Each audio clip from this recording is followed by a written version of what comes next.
of posture or position that we keep ourselves in. We'll be going over the 3 planes of movement, and ideally just doing some small stretches for head and neck, arms, and then our lower body. So starting with posture, or a position that we're holding ourselves in for an extended period of time. Contrary to popular belief, there really is no adequate one-size-fits-all approach to posture.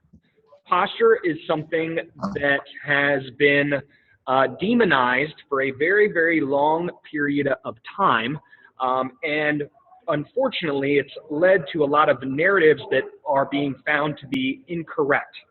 So when people are going to point to specific postures and directly say that something's going to happen as a result of them, well, our body's not that simple. So what I want you all to start thinking about when you hear the word posture is just making sure that you think of the variety of postures in which you can get into. Variety being so much more important than going around and having to be in this picture perfect, straight up and down position at all time periods during the day. Let's think about a pendulum. So if you have a pendulum and it swings, it has options and it has freedom. Now, if we think about our joints and having access to all different positions within our joints, ankle, knee, hip, shoulder, spine, whatever we want to say from a joint standpoint, having access and surfacing, right, that whole joint typically being something that our body and our brain is going to view as being positive. From a muscular standpoint, right, I've got that pendulum going again. I've got a fully contracted muscle. I've got a fully stretched muscle. So I've got shorter, longer, right? I've got a lengthening period here, and I've got a contracting period here. Our body is probably going to rest somewhere and live in the middle as long as we have this wide range of access. Now you're going to think about that pendulum being a lot like A to Z. So I've got A, and I go through this full spectrum of movement. Z, I'm able to express a wide variety of different positions for myself to be in, which our brain perceives to be beneficial once again. So typically what we'll see is when people lack the ability to get out of positions, or they've just chosen to be in a position for an extended period of time. So what I want you to take from this is when you're doing your remote work, doing things to reinforce some variety, not maybe being in the same position for 30 minutes. If we've got a standing desk or we've got a sitting desk, we could be doing different things with our legs. We could be doing different things with our body, or we can introduce micro breaks, which is kind of going to be the theme of what we do today with little stretches and little movements. But I want you to continually reframe your thoughts on posture, in that I want you to be in a position where you feel comfortable. So everybody kind of wiggle. We can do a little Harlem shake here, okay? Posture is not rigid. It should not take me excess muscle activity. I shouldn't have the veins coming out of my neck in order to maintain a posture. I should be in a position that's relatively relaxed. And if we all fully slouch right now, right? And then sit up as high as possible, okay? Those are the ends of the pendulum. Now find the middle, okay? If you don't have as much variability, your muscles might not be able to go through those full spectrums. So then the word overuse comes into play. Because we've limited our encyclopedia to, let's say, H through P, I'm not able to use much more, so I get in this situation where my muscles that are involved in me maintaining a position are just becoming overused. So a lot of times what we'll focus on is increasing the encyclopedia so that people have more access to the alphabet, so that they can do more things and free up their body, use muscles through their full ranges of motion, and access the joints and put their bodies in positions through more fuller range of motion. Does anybody have questions on any of that? Okay. That middle, right? If I'm just in the middle and I'm able to wiggle, I don't feel a whole lot of muscular activity, right? But if I try to sit up straight, we'd probably feel things contracting a little bit more. Okay, get some head nods, right? Things are working harder. It shouldn't take that much work just to sit. It shouldn't take that much work just to stand. Okay, so if you're ever just kind of questioning where you're at, just go through the ends of the spectrum, find middle, right? I could go side to the left, side to the right, find the middle. I could rotate, okay? My body aligns itself in the middle. I don't walk forward and be turned to the left, right? I don't walk forward and go to the right. My body finds this middle ground and it moves as I walk. You look at a lot of people and how they walk, that's typically the posture that would probably be most beneficial for them to maintain long periods of time in when doing things like sitting. So we're going to start with head and neck, as long as nobody has any questions, okay? And what I want you to do is you're just going to bring your shoulders up, okay? And then you're going to bring them down, okay? And then we're going to do one, and then the other, okay? One, and then the other. Okay, so we did bilateral, we did unilateral, or 2 and 1, okay? And now we're going to introduce a little bit more movement, okay? So now we're going to go 2, but we're going to go forward. 2, we're going to go back, right? And then we're going to go 1 forward, and then we're going to go the other forward, and now go the 1 back, and then the 1 back. Okay, so it's a different plane. I went up, went back. Now we're going to rotate a little bit, so forward and up and back, okay? Little shoulder rolls. Nice, smooth, and controlled, and then we're going to switch.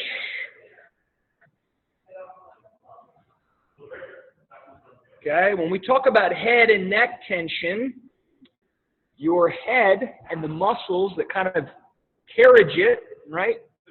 A lot of them attach to your shoulder blade or the areas around your shoulder blade. So your neck muscles kind of come down here. If anybody's heard of your traps, they kind of come down and they fan on the backside of your body into your shoulder blades. So a lot of times if I get tense and I've been in one position the whole day, right? I've got that tension building up, something that we would benefit from the most, taking our shoulder blades through those 3 ranges of motion, right? Up and down, back and forward. You could do 2 or 1, and then you've got your rotation, okay? So we've got 3 ways, and usually that variety being something that would be beneficial. When we talk about micro breaks and how this ties into your day, set a little timer. If you know that you're going to work for an extended period of time, depending on how you block your schedule, doing things in the 20 to 30 minute range would be a great way to start with things. Some people needing more breaks, maybe having a little bit more stress that builds up when we're doing certain tasks. Some people will need less. If we're talking about literature and what the research will say, 20 to 30 is kind of the general guideline, but some people will need a little bit more. Some people will need a little bit less. So that was shoulder blades, head and neck. Obviously, we could do things very, very similarly as well. We could just move our head in itself, forward, backwards. We could do a little bit of side to side. Okay, and then we could do a little bit of rotation. Once again, emphasizing 3 ways in which we can manipulate the tissues and the joints. I know a lot of people maybe have seen things with pulling. I don't know that we necessarily need to pull as much, and if you do add a little bit extra pressure, usually a fingertip is just enough. You could do the same thing on the back of your head. Okay?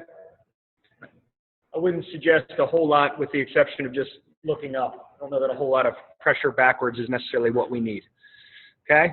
So head, neck, shoulder blades, 3 ways to move. Okay? 20 to 30 minutes. Okay? On those intervals. Then we're going to talk about our arms, right? Arms tie into the shoulder blades, which it could be part of it. Okay, right? And I haven't talked with my hands a whole lot, or the desk is so high you just can't tell I'm talking with my hands. But we've got forward, okay, backwards. My arms would kind of go behind my body. Okay, forwards, backwards. Okay. Then we can have our arms out to the side. Okay. We can bring them in front of us. Go all the way back behind us. Okay. Or we could potentially be in a position where, let's say our arms are here. We're rotating. Trying to keep our elbows almost in a straight line. Okay. And try not to hit the person next to you, Marilyn. All right. Okay. So let's again, right? Forward, backwards, backwards behind us, right? If we're up top, right? And then I've got this rotation. So 3 ways of moving. Now, if you want to use the desk in front of you or whatever is in front of you, you could stand up a little bit. You could place both hands on the desk. You would put your left foot forward of your right foot. Okay? I know that looks like my right foot, but it's my left foot. Okay? And then you are going to rotate. So you're right, you should feel a little bit more stretch on the right side. So I'm rotating to the foot that's back. Okay? And I'm almost pushing with my left hand. So if I have my foot that's forward, that's the hand that I'm pushing away with. I should feel a little bit of a stretch, ideally on the back side of my arm. Okay? I could take this to a seated position as well. And I don't know if you can see this. Okay? I'm rotating to one side. I'm pushing away with one hand, and I'm just holding on and rotating. Okay? And then I would do the same thing on the other side. Now that's directly in front of me. I could also reach over. Okay? So if I am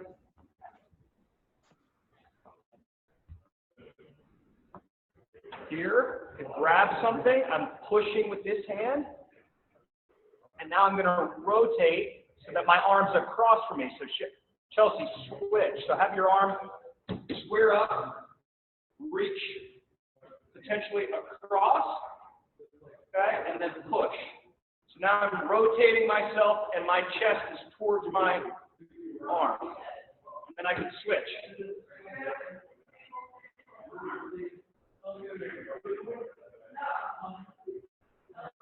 And then the last thing that I could do to get myself out to the side, kind of like Chelsea was doing, right? I could be here, and I'm rotating away. Mild to moderate, it should feel like pulling. More is not always more better. Okay? You would do that on both sides. More sensation is not more better. Pulling should be mild to moderate. It should be a situation where you feel like it's therapeutic, right? If you're sitting there grimacing, your body's probably going to tense up. It might not respond quite as well, right? So we did something pulling us out in front, we did something pulling us across, and then we did something pulling us out to the side, okay? So that would be more 3 specific stretches. Once again, choosing an area of the body, taking it through 3 different ranges of motion for those micro breaks. Does anybody have any questions with those? All right, very easy if you've got a nice sturdy desk to do some of those items in front of you. Now, if I'm talking about seated activities and I want to get my trunk a little bit more involved, I'm sitting, okay? What I can do is get my feet a little bit wider, and I can choose to reach down, touch the floor, okay? And then I can reach up, do a little bit of a back bend, okay? Reach down again, touch the floor, reach up, do a little back bend. It's almost like I'm trying to look at the wall behind me. Okay, good. Nobody's fallen out of their chair yet. Okay. Next one, right? So that's forward, backward. Then we're going to go side. We're going to reach, side bend. So this hand reaches to the ground. This hand reaches up. Okay, and then I'm going to switch.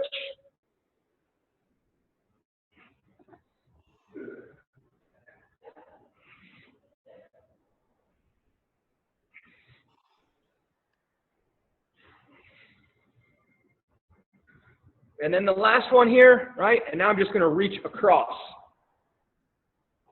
My hand's out in front of me. I'm reaching. Reach one hand across. Reach one hand back behind you. Okay? Here, across. This hand, you'll see it pop behind my head. Right here. Okay? Everything kind of in that mild to moderate range. Nothing more. Okay, last bit. So that included my arms with my body now. Now I'm going to do stuff targeted at my legs. I'm probably going to move this back a little bit, and then we'll use a desk. Okay, so this is my desk. Okay, what we'll do to start, okay, you will stagger your feet, okay? This is my right leg.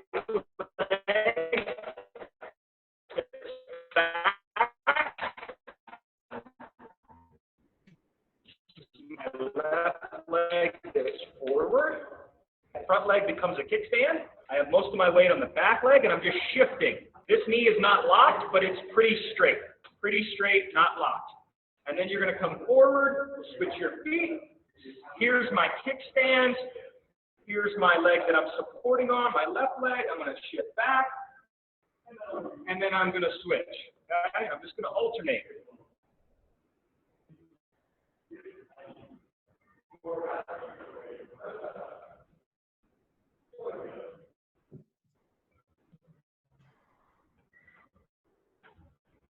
Okay? So that's more of your forward to backward. Now we're going to do one that's a little bit side to side. So your feet will end up wider. Okay? So my feet will be wide when it comes to my desk, but I'll be squared up here. Okay? So my feet here, they're wide. Okay? And I'm just going to bend and sit to one side. So my left leg is bending right now, this leg's straight, and then I'm going to switch. This is bending, the other one's switching. Okay? A little bit of activity, but you should feel a stretch on the inner part of that straight leg. The inside of that straight leg, there should be a little bit of pulling. Okay?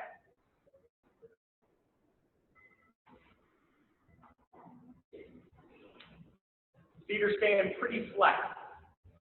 Okay? And then the last one is going to involve me standing. I'll stand and face this after I demo. I'm going to cross, and I'm just going to sit down. Okay, so I'll be here, cross, sit, switch, cross, and sit.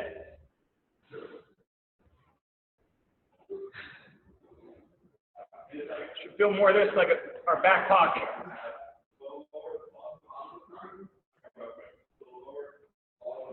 And that's a rotational component because I'm rotating this leg, rotating this hip. Okay? So that would be 3 ways, right? We did our forward, backward through that staggered stance. We did side to side with our legs wide. And then we added in some rotation before we supported ourselves on that other leg. It's called a figure 4. So to summarize, head, I can move it 3 ways. Okay? Shoulder blades, I'll move them 3 different directions. I can do stretch with just my arms, okay, where I'm grabbing something and fixing myself to it. 3 ways. I could move and rotate my trunk with my arms, 3 different directions. And then I've got something for my legs that I would move 3 different directions. Now, do you have to do them all every single time you take a break? Absolutely not. You might have liked some of those more than the other. You might have had a better effect afterwards where you were like, okay, this is something that I need, or it loosened up an area that coming into today's session was a little bit more tight. Whatever works for you, I would highly recommend just sticking to it. If you wanted to do all of them, great, but I'm by no means saying that you need to do that extension, that length of a session every single time that you take a micro break. Everybody is unique. You bring unique prerequisites. You bring unique qualities about your body into this kind of a situation. But part of it is you feeling like it would be something that would be valuable for you. Does anybody have any questions for me? No, that was great. Gosh, we spent time typing awesome. in hands. What was that, Colette? Sorry. Spend so much time typing. Anything for wrist or hands you recommend? Yeah. Get a golf ball, okay? Golf ball or lacrosse ball. You'll have it right next to you. You're going to have the ball, and the ball would end up, say this is your desk, and you're going to roll your palm on the ball, on your desk. The other area that I would bend or that I would massage as well would be this area, okay? So the area right here on your wrist is typically an area of tension when we're typing all day. And the only other thing that I would add in would be something, if I'm facing the wall that way, I'm going to put my hand out in front of me. I'm going to grab my fingers, and I'm going to apply a stretch. I could do that, or I could find a wall here. My fingers are down, they're spread. And now I'm applying pressure, but it's stretching this leg into the wall. Okay? That would be my biggest 3 things for anything hand and wrist related. Okay? So that would be a lacrosse ball or a tennis ball. You'll be doing a little bit of massage. Research in terms of like some of the self-massage items, typically about a minute. That's it.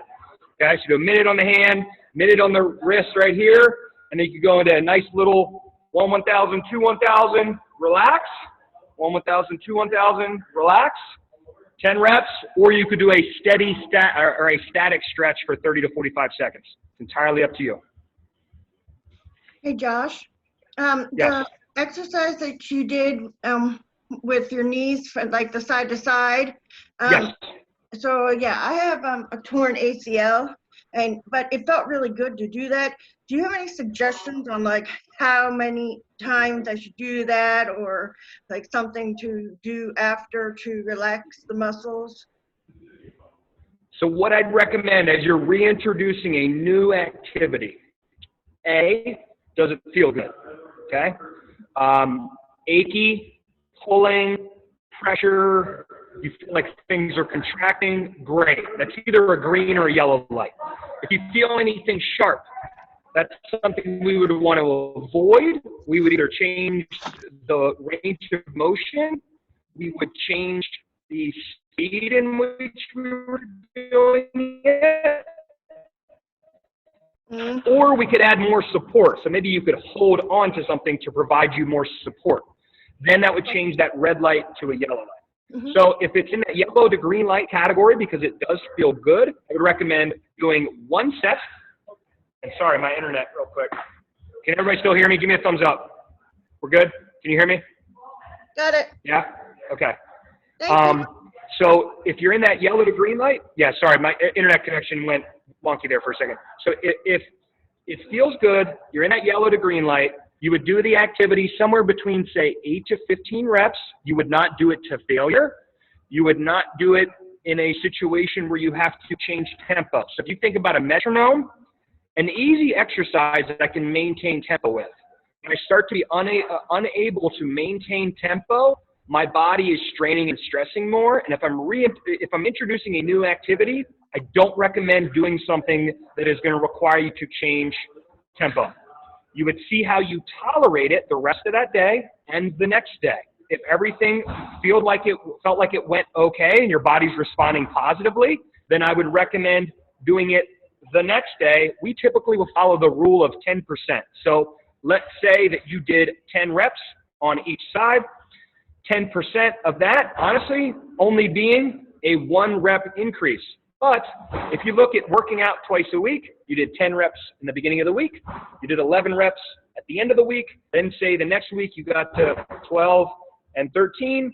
Eventually you would get to a point where, say, maybe you're doing 20 repetitions, and then maybe you're splitting it up, you're adding load, some kind of weight to the exercise, or you're increasing the range of motion demands, you could be increasing speed, but at some point you would be changing the variables. So ideally, being in a situation where we're introducing new activity and we're finding out a way to do it in an optimal progression. We don't want to do too much too soon. And typically the rule of 10% puts us in a good situation where we're adding something new and our body's able to handle it more appropriately. No, that's cool. Thank you. Yep. And thank you very much, Josh, for taking time out of your day. So, Absolutely. Marilyn. I think Katie had a question. Oh, sorry. I have 2 little questions. So, I recently bought this light. Let me show you. You're good. Oh, just show me something. Under my desk, it's like a slam board for I have plantar fasciitis. Okay. So I was wondering if there's any way I can use this other than just the obvious of stretching the feet And then So correct me if I'm wrong, does that have an angle to it? yeah. Okay. Perfect. Slant forward. Got it. Okay, now I'm excited. Yes. So that's great. That's kind of different ways to use it at doing activities. Yeah. Can I ask, what particular activities would you typically be doing or like to do? I mean, just for my feet, like to stretch them. Absolutely. Yeah. So if I'm talking about just plantar fasciitis, and I'll go two different directions with this. If I'm just talking about plantar fasciitis, I need to think three things, okay? So at some point, it's no longer an itis. There's no inflammation. It's gotten to a point where we've had it for an extended period of time, and it's going to function more under a fasciopathy or this tendinopathy-related progression. When inflammation is no longer present, there are tissue changes that occur in the plantar fascia. If you've had this for several months, I'm going to guarantee that it's less inflammatory, and there's more likely to be changes that are actually happening at the muscle and at the tendon. So that would be an education thing right out of the gates that I would have to start with. And sorry, somebody just called me. So we would start there, and then we would get into a situation. We could start with some soft tissue work. You could have that lacrosse ball or tennis ball. You could be doing things to put the ball underneath your toes. You could roll the arch of your foot when you're sitting or standing. And then really a good thing to do with that would be to start to introduce isometrics. So if you were holding your desk and you were standing somehow on the slant board so that your heels were off the ground, okay? So your heels would be like this, off of the slant board. Instead of flat on the slant board, you would be providing a low-level stimulus to strain and stress the plantar fascia. At some point, when it has gotten to a point where it's no longer inflammatory, we need strain and stress. Give me 1 second. If I no longer have strain and stress to that tissue, I don't build more resilient tissue. Stretching it, unfortunately, is not usually the answer when it's gotten to that point in time. The only way to handle the forces that I need to walk and move and do things is to build stronger, more resilient tissue. So you would be doing an isometric hold for somewhere between 20 to 45 seconds with your heels off the end. You should feel maybe a little bit of burn, a little bit of work, a little bit of ache. It would not be described as being sharp, but ideally once you stopped at your 20 to 45 second interval, that feeling would gradually go away. We would rest for 90 seconds, and we would try to repeat doing no more than 3 sets. For your first day, it might be great just to do 1 set. Rest, see how we feel. Next day, we're good, green light. No negative feelings? Okay, I'm going to do that again. Now, do you have to do that on a slant board? No, you could do that on the ground, to be honest. But for you, and I'm guessing just based on how you're responding, this has been going on for a little bit of time. Isometric holds and looking up tendinopathy online just to educate yourself further would be something I would highly recommend. Because at some point, itis is gone, and itis is inflammation. Okay? Okay, great. And I just have one other quick question. Before you were Absolutely. Before you were showing us rotations, Yes. and I couldn't see what you were doing when you were seated with the rotation. So is rotation basically the same word as twist? It is, but what we want to do with rotation is make sure that we're not, a lot of people it's not a quick twist, right? Like I'm not doing something on an athletic field. I'm turning and twisting my body, and it's a gradual buildup. I feel the tension. It's almost like I'm winding something up, nice and slow, but instead of me whipping out of it, I'm slowly controlling myself coming out of that, okay? With control, my brain usually perceives that to be positive, okay? And I'm probably going to have more beneficial things happen as a result of it, right? Especially if we haven't done things to move and turn our body for a long period of time.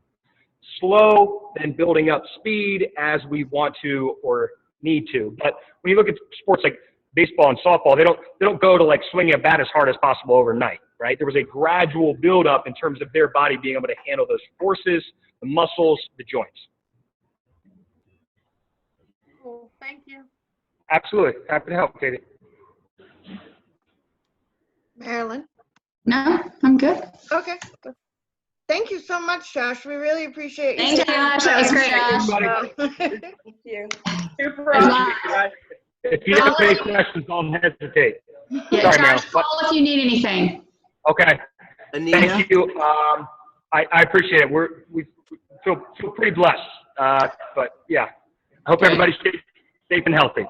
Great, thanks. Absolutely. Thank you, Bruce. Anita, what's going on with the summer programs? Have you heard anything